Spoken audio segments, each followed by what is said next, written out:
C'est une perte terrible qui est survenue durant la carrière d'Evelyn Delia. Speakerine et présentatrice à la télévision depuis plusieurs années, elle est devenue en 1992 le visage de la météo sur TF1, en présentant quasi quotidiennement les bulletins de la chaîne, avant d'être même élue en 2011 présentatrice météo préférée des Français. L'année suivante, elle découvre être atteinte d'un cancer du sein, maladie qui va l'éloigner quelque temps des plateaux. Mais en 2017, c'est un drame plus profond qui survient en privé, la mort de son mari, Philippe Maranunchi, qu'elle avait épousé en 1966.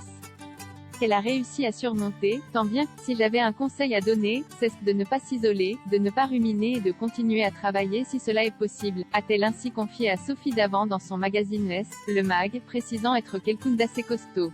On a tous des combats à mener dans la vie et je pense que chaque épreuve à laquelle j'ai été confrontée m'a rendue plus forte, ajoute Evelyn Delia, qui ne cesse jusque-là arrêter de travailler que pour des raisons de santé ou des raisons personnelles, et qui est loin de penser à la retraite du haut de ses 73 ans, elle qui assure n'avoir pourtant fait aucun plan de carrière. Evelyn Delia avait-elle parlé de son cancer aux téléspectateurs ? Discrète sur sa vie privée, Evelyn Delia ne s'est jamais vraiment épanchée sur la disparition de Philippe Maranunchi, elle qui avait également gardé son cancer du sein quasi secret, partagé entre la volonté de garder le secret, mais aussi, de le révéler au public qui la suivait quotidiennement. J'ai alors décidé, je suis revenue, j'avais une perruque. C'était compliqué pour moi de vivre tout cela, avait-elle ainsi confié en 2019, comprenant notamment l'impact que cette prise de parole pourra avoir, notamment sur ses plus fidèles téléspectatrices.